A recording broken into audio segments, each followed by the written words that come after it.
ఓం శ్రీకృష్ణ పరబ్రహ్మణే నమః. అందరికీ నమస్కారం.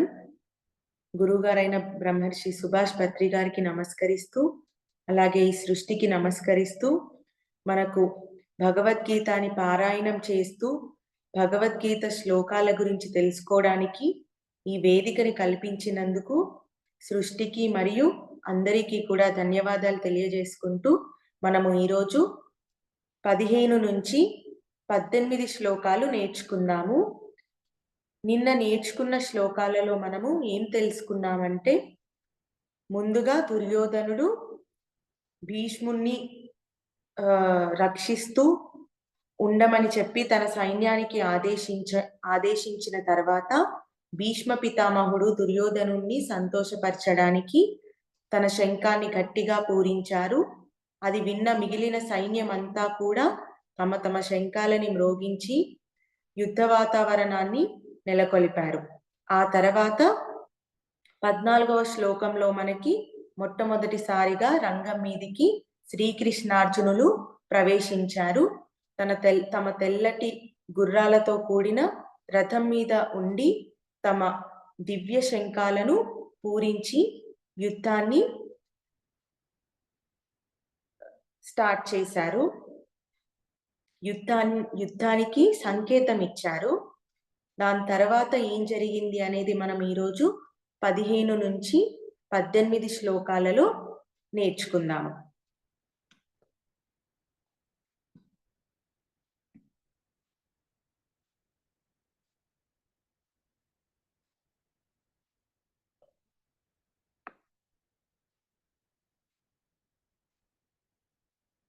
భగవద్గీతలోని 1వ అధ్యాయం అర్జున విషాద యోగంలోని 15వ శ్లోకం. పాంచజన్యం హృషీకేశో దేవదత్తం ధనంజయః పౌండ్రం దద్మౌ మహాశంఖం భీమకర్మవృకోదరః. పాంచజన్యం హృషీకేశో దేవదత్తం ధనంజయః పౌండ్రం దద్మౌ మహాశంఖం భీమకర్మవృకోదరః. ఈ శ్లోకం యొక్క భావము: పాంచజన్యం హృషీకేశో. పాంచజన్యం అంటే ఆ శంఖం యొక్క పేరు అన్నమాట. హృషీకేశో అంటే కృష్ణుడికి మరో పేరు హృషీకేశ. అంటే కృష్ణుడికి శంఖము పూరించారు, కృష్ణుడు శంఖాన్ని పూరించారు. ఆ శంఖం పేరు ఏంటి అంటే పాంచజన్యము. దేవదత్తం ధనంజయ. ధనంజయ అంటే ధనాన్ని జయించినవాడు. ధనాన్ని జయించినవాడు ఎవరు అంటే అర్జునుడు. అర్జునుడు పూరించిన శంఖం పేరు ఏమి అనగా దేవదత్తము. ఓకేనా? నెక్స్ట్ పౌండ్రం దద్మౌ మహాశంఖం భీమకర్మ వృకోధరః. భీమకర్మ అంటే భీముడు. భీముడికి మరో పేరే వృకోధరుడు. వృకోధరుడు అంటే ఏంటి? వృక అనే అగ్ని ద్వారా తన ఉదరంలో అగ్ని పేరన్నమాట వృక అనేది. ఆ అగ్ని ద్వారా ఎవరినైనా ఎలాంటి దాన్నైనా భస్మం చేయగల శక్తి భీముడికి ఉంటుంది. అందుకని భీముడికి ఇంకో పేరే వృకోధర. ఆ భీముడి శంఖం పేరు ఏంటి అంటే పౌండ్రము. సో ఇక్కడ పాండవ సైన్యం తరపున ఎవరెవరు ఏ ఏ శంఖాలను పూరించారు అనేది 15వ శ్లోకంలో మనము తెలుసుకుంటున్నాము. మొదటగా ఋషికేశుడు శ్రీకృష్ణ పరమాత్మ పాంచజన్యాన్ని పూరించారు. దాని తర్వాత అర్జునుడు ధనంజయుడు దేవదత్తం అనే శంఖాన్ని పూరించారు. దాని తర్వాత భీముడికి మరో పేరు అయిన వృకోధరుడు పౌండ్రాన్ని అనే శంఖాన్ని పూరించారు. అది 15వ శ్లోకం, అర్జున విషాద యోగంలోని 15వ శ్లోకం. నెక్స్ట్ 16వ శ్లోకం. అనంత విజయం రాజా కుంతీపుత్రో యుధిష్ఠిరః నకులః సహదేవశ్చ సుఘోషమణి పుష్పకం. అర్జున విషాద యోగంలోని 16వ శ్లోకం. అనంత విజయం రాజా కుంతీపుత్రో యుధిష్ఠిరః నకులః సహదేవశ్చ సుఘోషమణి పుష్పకం. దాని తర్వాత యుధిష్ఠిరుడు. యుధిష్ఠిరుడు అంటే ధర్మరాజు, పాండవులలో మొదటివాడు, పాండవులలో అందరికంటే పెద్దవాడు ధర్మరాజు. ధర్మరాజుకి మరో పేరే యుధిష్ఠిర. యుధిష్ఠిర, పాండవులు వీళ్ళందరూ ఎవరు? కుంతీపుత్రులు. కాబట్టి ఇక్కడ కుంతీపుత్రో యుధిష్ఠిర అని సంబోధించారన్నమాట. మరి ఆ కుంతీపుత్రుడైన యుధిష్ఠిరుడు ఏ శంఖాన్ని పూరించారు అంటే అనంత విజయం అనే శంఖం. ఇది శంఖం యొక్క పేరు అన్నమాట. అనంత విజయం అనే శంఖాన్ని రాజా యుధిష్ఠిరుడు మ్రోగించారు. దాని తర్వాత నకుల సహదేవశ్చ, నకులుడు మరియు సహదేవుడు వీళ్ళిద్దరూ కూడా పాండవులలో చిన్నవాళ్ళు. వీళ్ళిద్దరూ సుఘోష అనే శంఖాన్ని నకులుడు పూరించారు మరియు మణిపుష్పకం అనే శంఖాన్ని సహదేవుడు పూరించారు. సో మనకి ఈ 16వ శ్లోకంలో యుధిష్ఠిరుడు మరియు నకులుడు, సహదేవుడు ఈ ముగ్గురు కూడా ఏ శంఖాలను పూరించారనేది తెలియజేస్తున్నారు. ధర్మరాజు యుధిష్ఠిరుడేమో అనంత విజయం అనే శంఖాన్ని పూరించారు. తర్వాత నకులుడు ఏమో సుఘోషాన్ని పూరించాడు. సహదేవుడు మణిపుష్పకాన్ని పూరించారు. అది 16వ శ్లోకం అర్జున విషాద యోగంలో. నెక్స్ట్ మనము 17, 18 శ్లోకాలు నేర్చుకుందాము. అర్జున విషాద యోగంలోని 17వ శ్లోకం. కాశ్యశ్చ పరమేశ్వాస శిఖండీ చ పహారదః. కాశ్యశ్చ పరమేశ్వాస శిఖండీ చ మహారథః. దృష్టద్యుమ్నో విరాటశ్చ సత్యకిశ్చ పరాజితః. దృష్టద్యుమ్నో విరాటశ్చ సత్యకిశ్చ పరాజితః. కాశ్యశ్చ పరమేశ్వాస శిఖండీ చ మహారథః. దృష్టద్యుమ్నో విరాటశ్చ సత్యకిశ్చ పరాజితః. దాని తర్వాత తక్కిన మహారథులందరూ కూడా శంఖాలను పూరించారు అనేది ఈ 17వ శ్లోకంలో చెప్తున్నారు. ఆ మహారథులు ఎవరు అంటే కాశ్యశ్చ అంటే కాశీరాజు మరియు శిఖండి మనము నిన్న విన్నాము. శిఖండి ఎక్కడ విన్నాము అంటే మనకు 11వ శ్లోకంలో శిఖండి అని పేరు రాలేదు, కానీ 11వ శ్లోకంలో మనకి దుర్యోధనుడు భీష్మ పితామహుణ్ణి చుట్టి చేరి సైన్యం అంతా కూడా భీష్మ పితామహుణ్ణి రక్షించండి అని సైన్యానికి ఆదేశించారు అని 11వ శ్లోకంలో నేర్చుకున్నప్పుడు అది ఎందుకలా ఆదేశించారు అని మనము తెలుసుకున్న తరుణంలో భీష్మ పితామహుణ్ణి సంహరించగల శక్తి కేవలం శిఖండికి ఆ వరము ఉంది. కాబట్టి శిఖండిని భీష్మ పితామహుణ్ణి వరకి చేరుకోకుండా రక్షించండి అని చెప్పి దుర్యోధనుడు ఆదేశించాడు అని చెప్పిన తరుణంలో మనము శిఖండి పేరు విన్నాము. సో ఈ శిఖండి పాండవ సైన్యం తరపున యుద్ధం చేస్తున్నారు. కాశ్యశ్చ కాశీరాజు మరియు మహారథి శిఖండి వీరు కూడా తమ శంఖాలను పూరించారు. అలాగే దృష్టద్యుమ్నో విరాటశ్చ సత్యకిశ్చ పరాజితః. దృష్టద్యుమ్నుడు మరియు విరాటరాజు వీళ్ళందరూ కూడా తమ తమ శంఖాలను పూరించారు.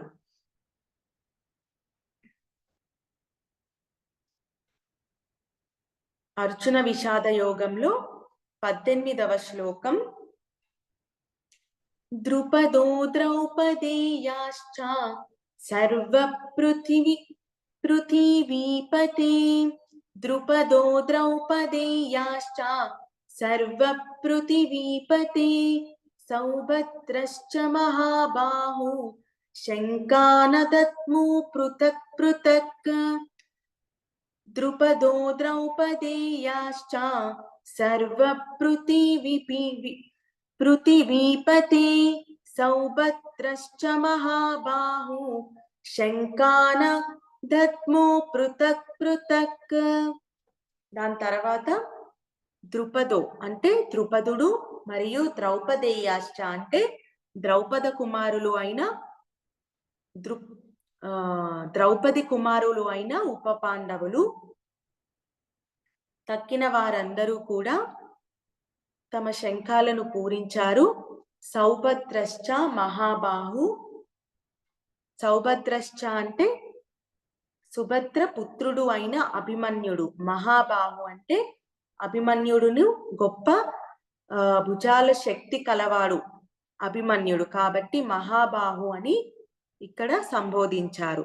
శంఖాన అంటే శంఖాలను, దద్ము అంటే మ్రోగించారు, పృథక్ పృథక్ వేరువేరుగా తమ తమ శంఖాలని వీరందరూ కూడా ఆ యుద్ధ రంగంలో పాండవ సైన్యం తరపున మ్రోగించారు.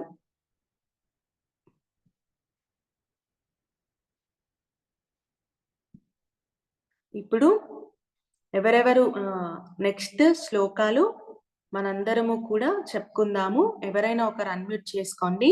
హ్యాండ్ రైజ్ చేసిన వాళ్ళని అన్మ్యూట్ చేయండి.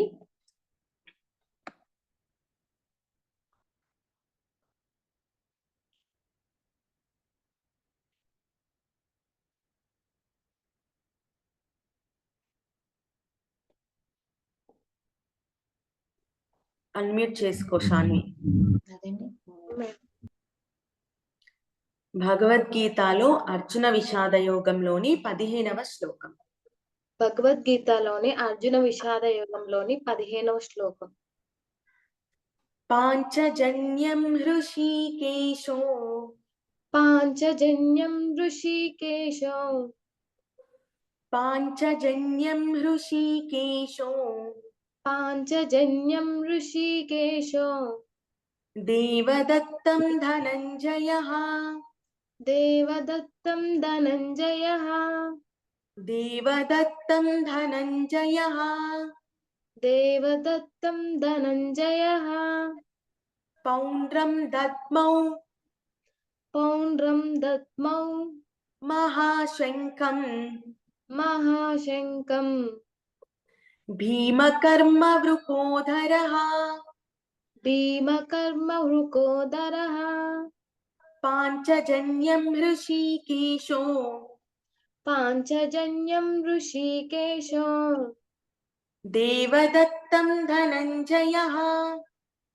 ధనంజయః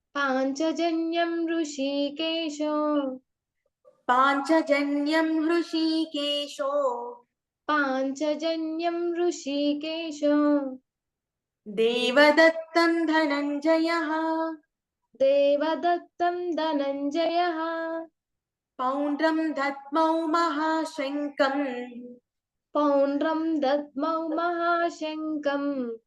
భీమకర్మ వృకోదరః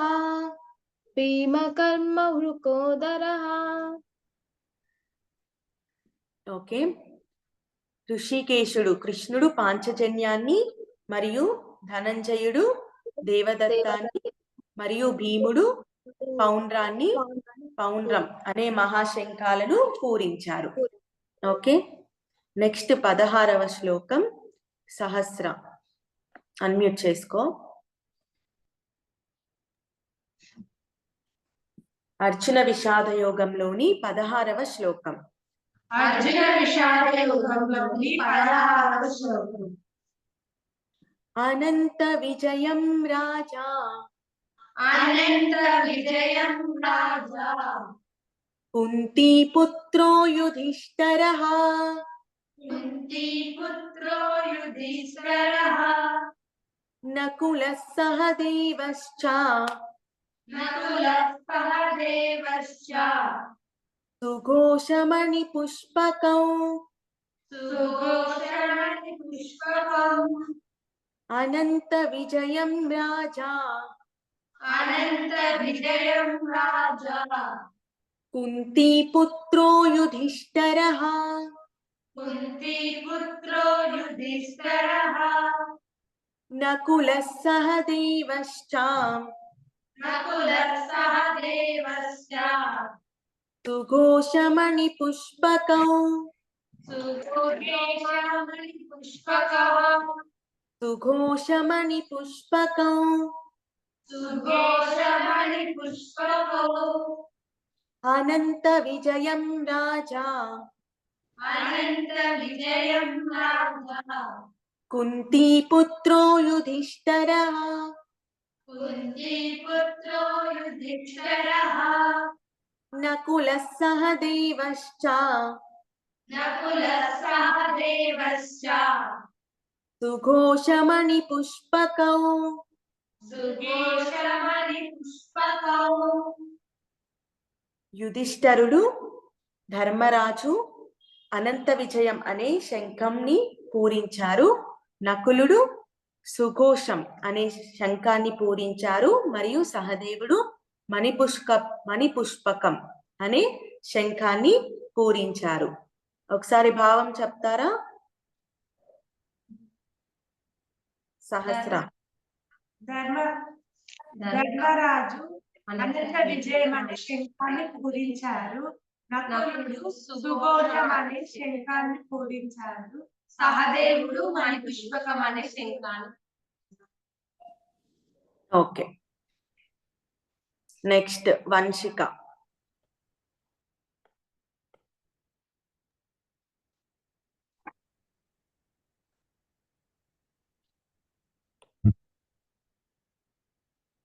భగవద్గీత అర్జున విషాద యోగంలోని 17వ శ్లోకం. భగవద్గీత అర్జున విషాద యోగంలోని 17వ శ్లోకం.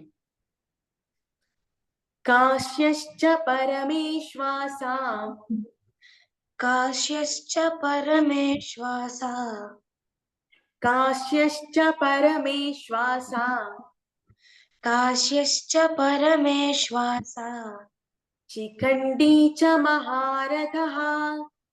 శిఖండీ చ మహారథః. అందరూ కూడా వంశికతో పాటు మ్యూట్ లో ఉండే మీరు పలకండి.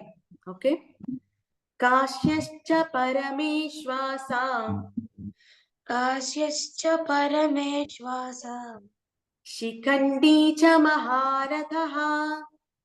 శిఖండీ చ మహారథః.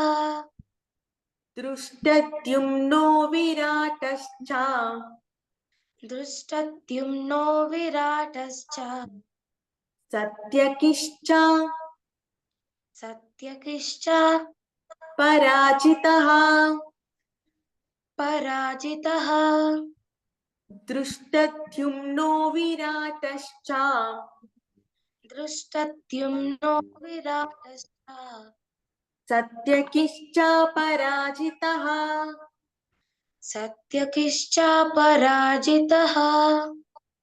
కాశ్యశ్చ పరమేశ్వాసా కాశ్యశ్చ పరమేశ్వాస శిఖండీ చ మహారథః.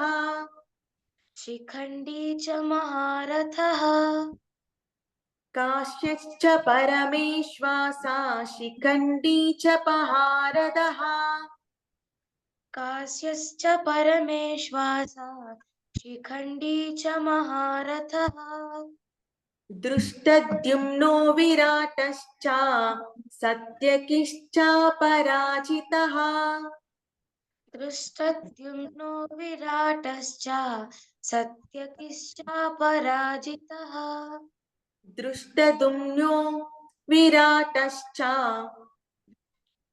दृष्टद्युम्नो विराटश्च दृष्टद्युम्नो विराटश्च दृष्टद्युम्नो विराटश्च सत्यकिश्चापराजितः सत्यकिश्चापराजितः दृष्टद्युम्नो विराटश्च दृष्टद्युम्नो विराटश्च सत्यकिश्चापराजितः सत्यकिश्चापराजितः ఓకే సో ఒకసారి మొత్తం శ్లోకం చెప్తావా వంశిక?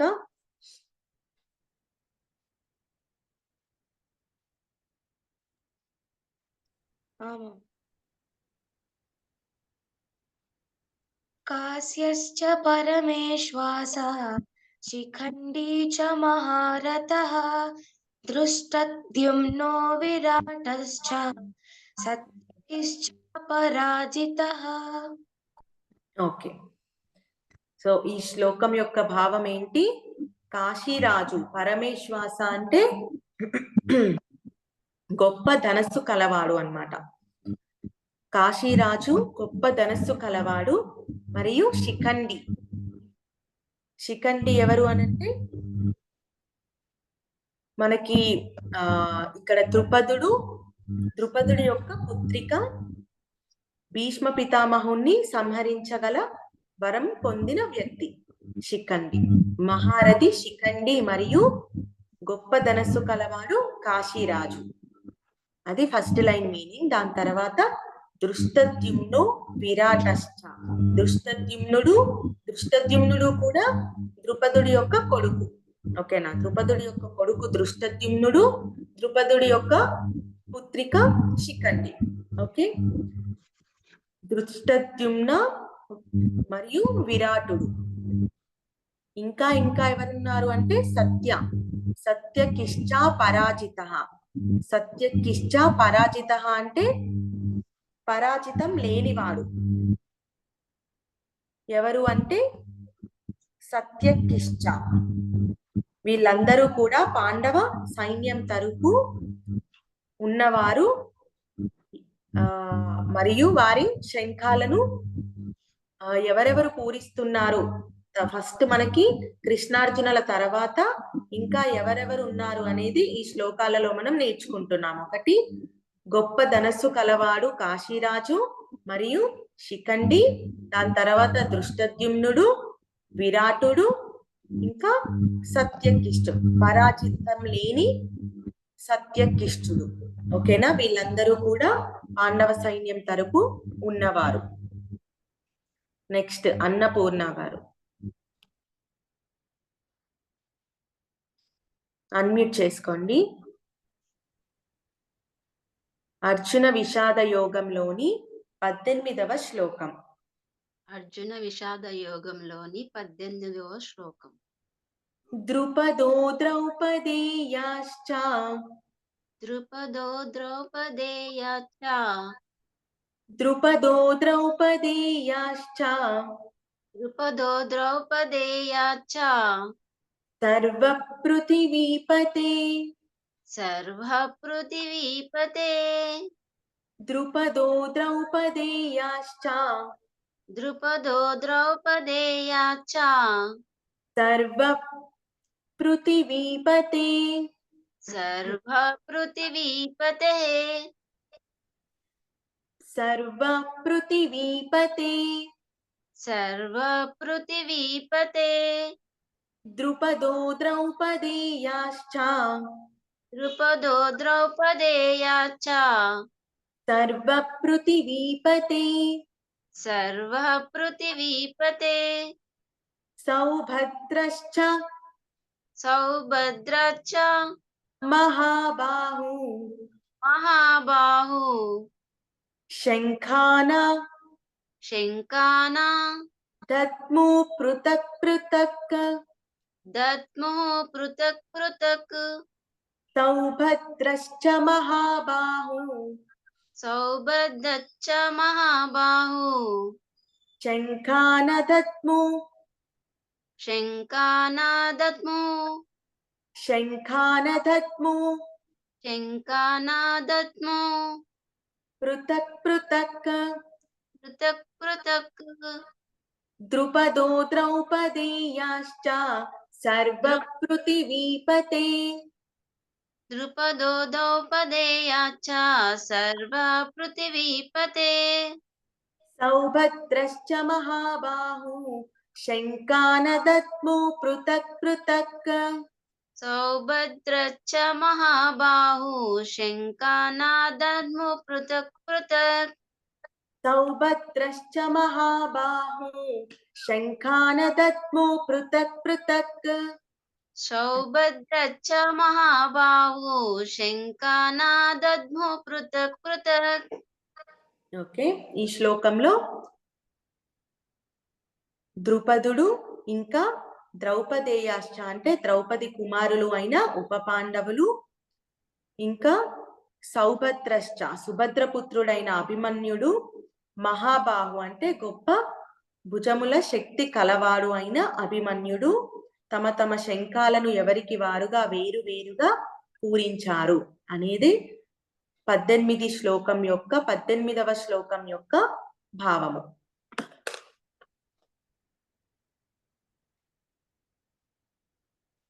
ఓకే, నెక్స్ట్ అలేఖ్య ఒకసారి 17, 18వ శ్లోకాలు చెప్పుమా.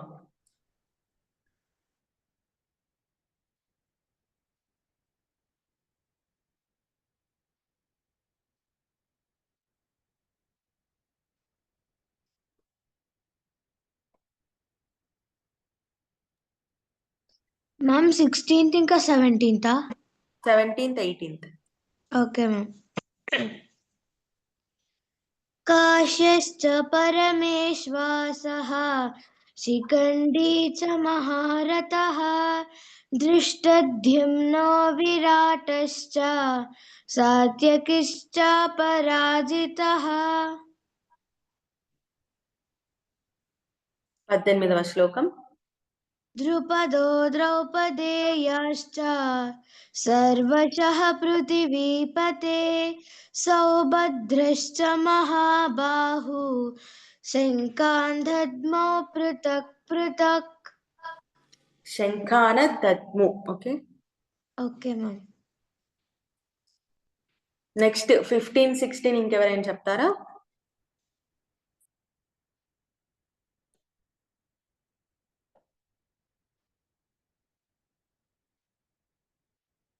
నేను చెప్తాను. ఎవరు? కవిత గారా? ఓకే. భగవద్గీతలోని 15వ శ్లోకం, మొదటి అధ్యాయం. పాంచజన్యం హృషీకేశో దేవదత్తం ధనంజయః పౌండ్రం దద్మౌ మహాశంకం భీమకర్మ వృకోదరః. 16వ శ్లోకం. అనంత విజయం రాజా కుంతీపుత్రో యుధిష్ఠిరః నకుల్ సహదేవశ్చ సుఘోషమణి పుష్పకౌ. ఓకే,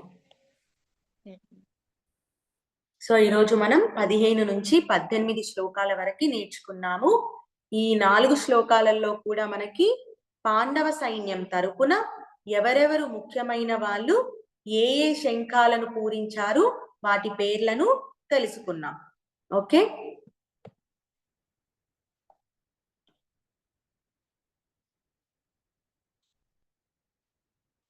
సహస్ర ఇంకేమైనా చెప్పాలా నువ్వు?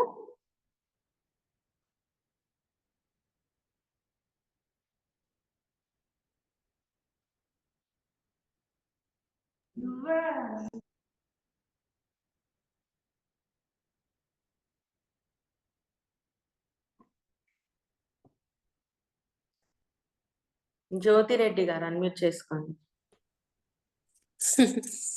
భగవద్గీత భక్తులందరికీ నమస్కారాలు. చూడండి, నాకైతే కొత్తగా భగవద్గీత వింటూ ఉంటే ఇలా శంఖాలు ఊదుతారా, ఈ వైపు వాళ్ళు ఆ వైపు వాళ్ళు, యుద్ధం అంటే ఇలా ఇలా ఉందా అనేది కొత్తగా అనిపిస్తుంది. నా లైఫ్లో అయితే కొత్తగా అనిపిస్తుంది. మీకు తెలిసి ఉండొచ్చు కానీ నాకైతే ఇప్పుడే కొత్తగా అనిపిస్తుంది. ఇలా మీకు ఏమనిపిస్తుంది అనేది రోజు లాస్ట్ ఫైనల్లో ఒక 1 మినిట్, ఒక 2 మినిట్స్ షేర్ చేసుకోండి. మీకు భగవద్గీత వింటుంటే ఏమనిపిస్తుంది, ఏం మార్పు మీలో జరుగుతూ ఉంది అనేది 1 or 2 నెంబర్స్ లాస్ట్లో హ్యాండ్ రైజ్ చేయండి, షేర్ చేసుకోండి. ఓకే, అందరికీ ధన్యవాదాలు. చక్కగా ఈ యజ్ఞంలో పాల్గొన్నందుకు, ఈ యజ్ఞం సహకరిస్తున్న నేచర్కి, మీ అందరికీ, మాస్టర్స్కి కృతజ్ఞతలు. ధన్యవాదాలు జ్యోతి గారు. అన్నపూర్ణ గారు.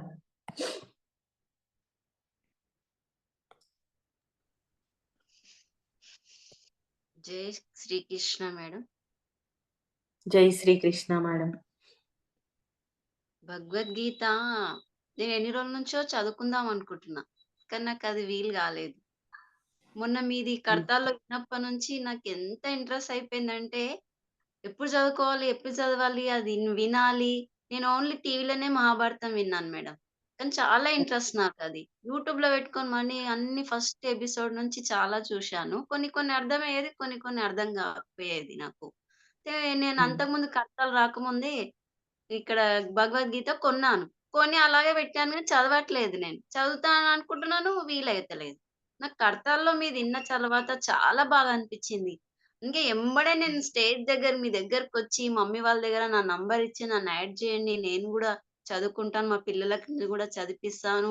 ఇలా గ్రూప్‌లో ఇంకా అందరిని యాడ్ చేశాను అని చాలా కోరిక. కడతాలకి గూడా 8 నంబర్స్‌ని తీసుకొచ్చిన. ఎవ్రీ ఇయర్ నేను నంబర్స్‌ని ఎక్కువ ఎక్కువనే తీసుకొనొస్తాను కడతాలకి. వాళ్ళు గూడా అన్నారు మమ్మల్ని గూడా యాడ్ చేయండి. సరే ఓకే అని జెప్పేసి ఫస్ట్ డే 7థ్ నుంచి స్టార్ట్ అయినందుకు నాకు చాలా హ్యాపీ. హమ్మయ్య! ఇవాళ నా కోరిక తీరుతుంది. నేను నేర్చుకోగలుగుతున్నాను. చాలా హ్యాపీగా ఫీల్ అయిపోయినా నాకు. ఎన్నెళ్ళైనా హ్యాపీ. నాకు భగవద్గీత శ్లోకాలలో ఇంత అర్థం ఉందా? అసలు నేను మళ్ళీ అక్కడి నుంచొచ్చి మీరు స్టార్ట్ గాకముందు చదువుతున్నాను కానీ నాకు అర్థం అవుతలేదు. డైలీ మార్నింగ్ చదువుతున్నా. ఒక 5 శ్లోకాస్ అలా చదువుతున్నా, అర్థాలు చదువుతున్నా గానీ, కొద్దిగా అర్థమవుతుంది, కొద్దిగా అర్థమైతలే. కానీ మీరు ఇది చెప్పడం, వినడం వల్ల నాకింకా స్పష్టంగా అర్థమైపోతున్నది.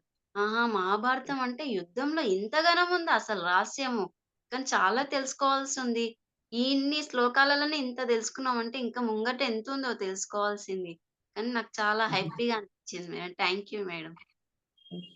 థ్యాంక్ యూ అండి. మనందరినీ గురువు గారు కలిపారు. ఆ గురువు గారికి మనం ఎప్పుడు అందుకే ధన్యవాదాలు తెలియజేసుకుంటూ ఉండాలి. మీరు కూడా ఇలాగే ఇంతే ఇష్టంతోని, ఇంతే శ్రద్ధతోని ఇంకా నేర్చుకుంటూ ఇంకా ఎదగాలని మనస్ఫూర్తిగా కోరుకుంటున్నాను. ధన్యవాదాలు అన్నపూర్ణ గారు. Thank you madam. ధన్యవాదాలు.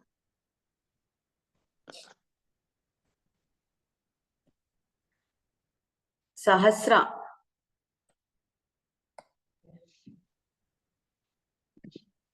మేడం ఫస్ట్ మేము శంఖాలు అంటే ఒకరు యుద్ధం చేస్తే ఒకరు ఒక సైడ్ ఊదుతారు, ఒకరొకరు ఊదుతారని అనుకుంటుండే కానీ ఇక్కడ ఇంతమంది అందరు శంఖాలు ఒక్కొక్క డిఫరెంట్ శంఖాలు ఊదుతారని తెలియదు మేడం.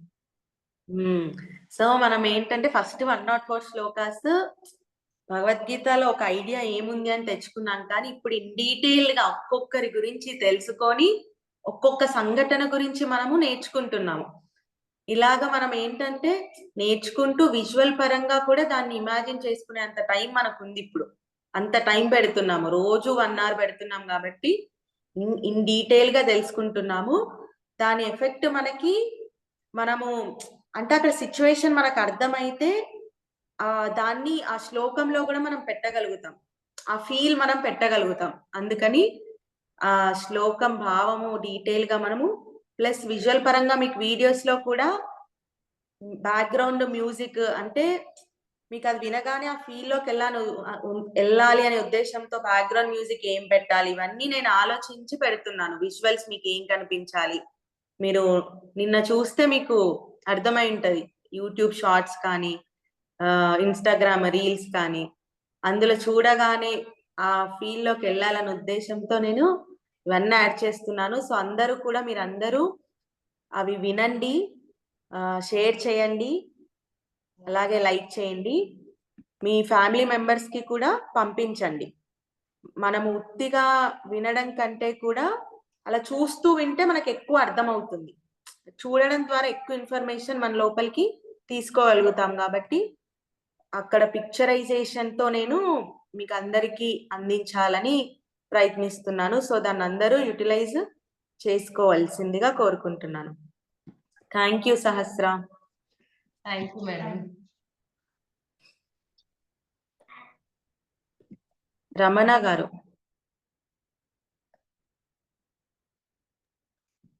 జై శ్రీకృష్ణ మేడం. నేను జై ఇంతకు శ్రీ. ముందు మీరు ఇంతకు ముందు శ్లోకాలన్నీ చెప్పిండ్రు కానీ అవి వినలేకపోయినా అనేసి ఫీల్ అయినా. కాకపోతే మళ్ళీ స్టార్ట్ చేసినందుకు థ్యాంక్స్ మేడం. కానీ ఇంక ఇప్పటి నుంచి మొత్తం కంపల్సరీ కూర్చొని వినాలనేసి పెట్టుకున్నా మేడం. ఇప్పుడు మాత్రం ఇప్పుడు అందుకనేసి రోజు ఎర్లీ మార్నింగ్ 4:30కి లేస్తున్నా మేడం ఈ క్లాస్ కోసం. ఇంకా మళ్ళీ అవకాశం కల్పించినందుకు థ్యాంక్స్ మేడం మీకు. నేను వినలేకపోయినా అనేసి ఫీల్ అయినా. అంటే చాలా బాగా ఎక్స్ప్లెయిన్ చేసిండ్రు కానీ మేము వినలేకపోయినాం అనేసి పనిలో ఉండి మార్నింగ్ అంటే అప్పుడు అంత శాన్విన్ కూర్చోబెట్టేది కాబట్టి కొంచెం వినలేకపోయినా. సగం సగం వినేదన్నమాట. స్టోరీస్ అవన్నీ కూడా శ్లోకాల భావాలు కూడా ఒక రోజు విని ఒక రోజు వినకపోవడం. ఇప్పుడు మాత్రం కంటిన్యూస్ గా వినాలనేసి పెట్టుకున్నా మేడం.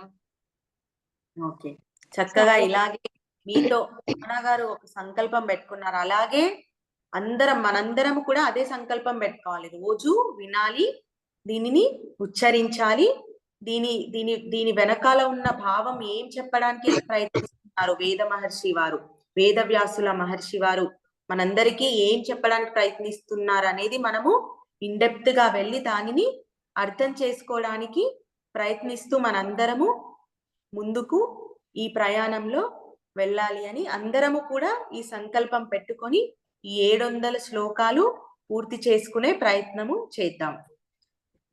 వినలేకపోయినా అనేసి ఫీల్ అయినా మేడం. లాస్ట్ లో శ్లోకాస్ వినలేదన్నమాట. అంటే విన్నాం కానీ సగం సగం విన్నాం అనమాట. ఫీల్ అయినా అనమాట. మళ్ళీ ఇప్పుడు మళ్ళీ స్టార్ట్ చేసినందుకు చాలా మంచి హ్యాపీగా ఉంది మేడం. ఓకే అండి, కంపల్సరీ ఏ ప్రాబ్లం వచ్చినా జాయిన్ కావాలనేసి అనుకుంటున్నా మేడం. ఇంకా మిస్ కావద్దు అనేసి. ఇలాగే మీరు అనుకున్న సంకల్పం నెరవేరాలి అని మనందరము కూడా ఈ ప్రయాణంలో ముందుకు వెళ్తూ ఇంకా ఎంతో జ్ఞానాన్ని నేర్చుకుందాం. Okay madam. Thank you madam. Thank you అండి. దీక్షిత.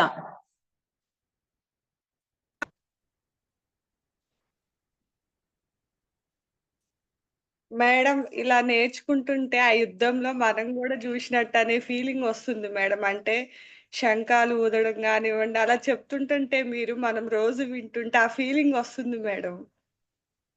అంటే అక్కడ మనం చూడకున్నా సరే ఫీలింగ్ అనేది అట్లా వస్తుంది మేడం. అవునండి, అందులో ఉన్న ఆ పరమార్థం ఇంకా డెప్త్ గా మనం అది ఫీల్ అయ్యి మనం నేర్చుకుంటే ఆ శ్రీకృష్ణ పరమాత్ముడు ఎప్పుడూ కూడా మనతోనే ఉంటాడు. సో ఇదందరము కూడా మనందరము ప్రతి ఒక్కరం ఇప్పుడు ఎలాగైతే ఇప్పుడు మాట్లాడిన వాళ్ళే కాదు, మిగిలిన వాళ్ళందరూ కూడా అదే సంకల్పంతో ఒక్కరోజు కూడా మిస్ కాకుండా నేర్చుకుంటూ మనందరము కలిసి ఈ ప్రయాణము కొనసాగిద్దాము అనే సంకల్పం అందరము ఒక్కరు పెట్టుకుంటే అవ్వదు. అది అందరము కలిసి పెట్టుకుంటేనే ఇది సక్సెస్ఫుల్ గా ఈ ప్రాజెక్ట్ అనేది కంప్లీట్ అవుతుంది. సో ఇది మీరు నేర్చుకుంటూ మీ ఫ్యామిలీ మెంబర్స్ కి కూడా షేర్ చేయండి. వాళ్ళు కూడా నేర్చుకోవాల్సింది ఉంటే మీ ద్వారా వాళ్ళకి ఇన్ఫర్మేషన్ వెళ్ళడం జరుగుతుంది. సో వాళ్ళు కూడా మీ ద్వారా రాగలుగుతారు, నేర్చుకోగలుగుతారు. సో అందరికీ కూడా షేర్ చేయండి. థ్యాంక్ యూ అండి.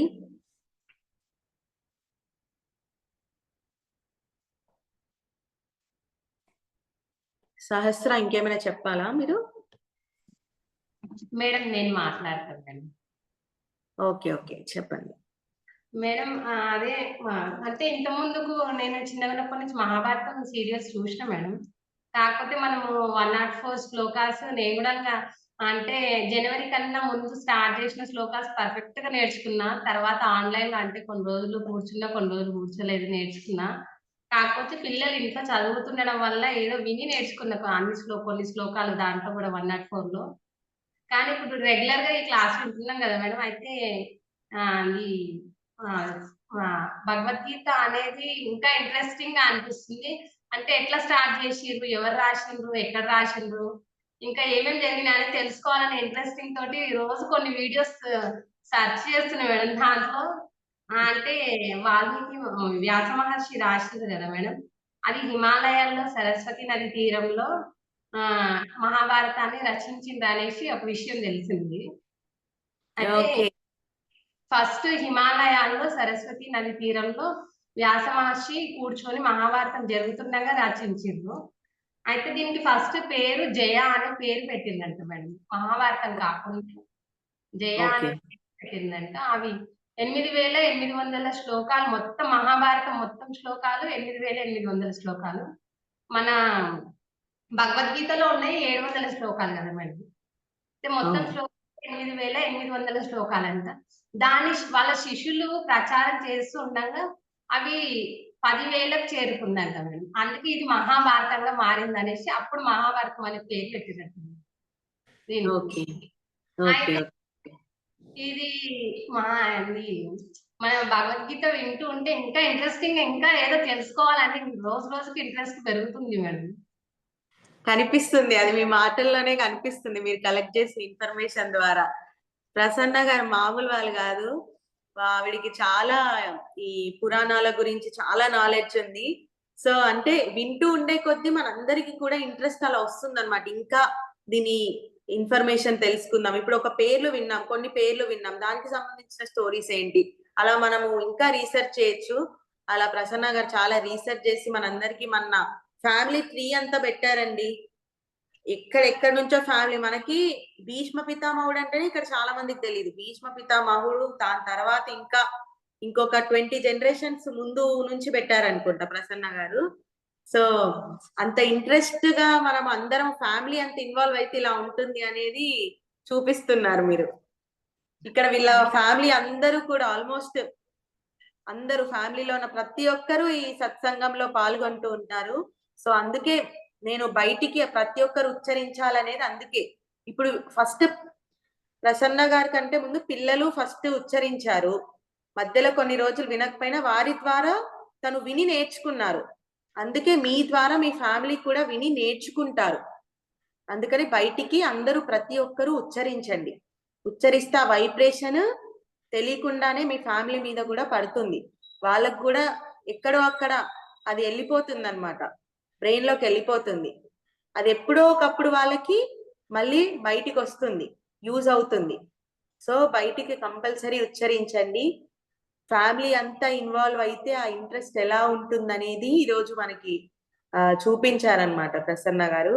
సో అందరం ఇలాగే ఇంకొక విషయం, మేము రెగ్యులర్ గా అంటే భగవద్గీత శ్లోకాలు వింటుంటాం కదా. మా సార్ కూడా డైలీ మనం మొన్న పిరమిడ్ లో చేసిన ప్రోగ్రామ్ వీడియోస్ ఉన్నాయి కదా మేడం, మీరు అప్లోడ్ చేసిరు కదా. తను కూడా గ్రూప్ ఉన్నారు. సో డైలీ మేము మార్నింగ్ అంటే పిరమిడ్ ప్రోగ్రామ్ తర్వాత మన క్లాసెస్ లేవు కదా మేడం.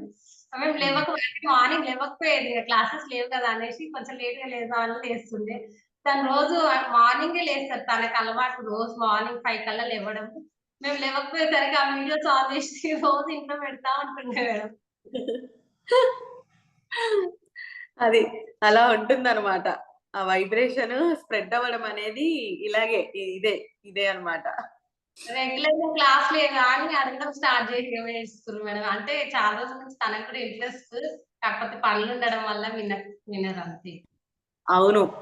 అంటే చాలా మందికి నేర్చుకోవాలని ఉత్సాహం ఉంటుంది. కానీ ఎక్కడ నేర్చుకోవాలి, ఎలా నేర్చుకోవాలి అనేది మళ్ళీ దాని వైపు పోమన్నమాట. మనం కొంచెం దాన్ని ఆ టచ్ మనం ఇస్తే మళ్ళీ దాన్ని వాళ్ళు ఫాలో అవ్వగలుగుతారు. అలాగా. మనం పిరమిడ్ విన్న వీడియోస్ అవి శ్లోకాలన్నీ చెప్పిన శ్లోకాలన్నీ మేము అప్పుడు వరకు నేర్చుకొని వదిలేసాం మేడం. మా సార్ రోజు ఆ వీడియో ఆన్ చేసి చూస్తూ ఉంటారు. ఫోన్ ఆన్ చేస్తుంటారు మార్నింగ్ టైంలో. Okay okay. ఇలాగా అంటే ఒకరు నేర్చుకున్న మిగిలిన ఫ్యామిలీ అందరూ కూడా ఖచ్చితంగా ఎంతో కొంత వైబ్రేషన్ వాళ్ళ మీద కూడా ఉంటుంది. వాళ్ళకి ఇంట్రెస్ట్ ఉన్నా లేకపోయినా, కాన్షియస్ గా విన్నా వినకపోయినా, సబ్ కాన్షియస్ కైనా ఆ ఇన్ఫర్మేషన్ అనేది వెళ్తూ ఉంటుంది. సో మీ ఫ్యామిలీకి కూడా నేర్పించాలి, మీ ఫ్యామిలీ కూడా ఈ జ్ఞానాన్ని తెలుసుకోవాలి అంటే వాళ్ళు ఎవరిని ఫోర్స్ చేయకండి. ఇంట్రెస్ట్ ఉన్న వాళ్ళు ఆటోమేటిక్ గా జాయిన్ అవుతారు. ఇంట్రెస్ట్ లేకున్నా కూడా మీరు బయటికి ఉచ్చరించడం ద్వారా అది ఎంతో కొంత వాళ్ళకు కూడా చేరుతుంది. మీ ద్వారా ఆ గొప్ప జ్ఞానాన్ని మీ ఫ్యామిలీ మెంబర్స్ కూడా అందించిన వాళ్ళు అవుతారు మీరు. సో అందరూ కూడా కరెక్ట్ గా ఫస్ట్ 6 to 6:15 మెడిటేషన్ స్టార్ట్ చేయండి. దాని తర్వాత నేను చెప్తున్నప్పుడు శ్రద్ధగా చూడండి, ఆ శ్లోకాలు ఫస్ట్ వినండి. దాని తర్వాత మీరు కూడా ఉచ్చరించండి. ప్రతిరోజు ఈ గీతా యజ్ఞం అనేది ఇక్కడ ఉన్న 25 పార్టిసిపెంట్స్ వాళ్ళ ఇంట్లో, అలాగే వాళ్ళ ఫ్యామిలీ మెంబర్స్ కి కూడా అందరికీ చేరాలి. Okay okay. మరి మళ్ళీ మనము రేపు 6 o'clock మళ్ళీ కలుసుకుందాము. అంతవరకు సెలవు. జై Srikrishna. Alekhya sorry Alekhya hand raise చేశారు. అలేఖ్య అన్మ్యూట్ చేసుకోండి.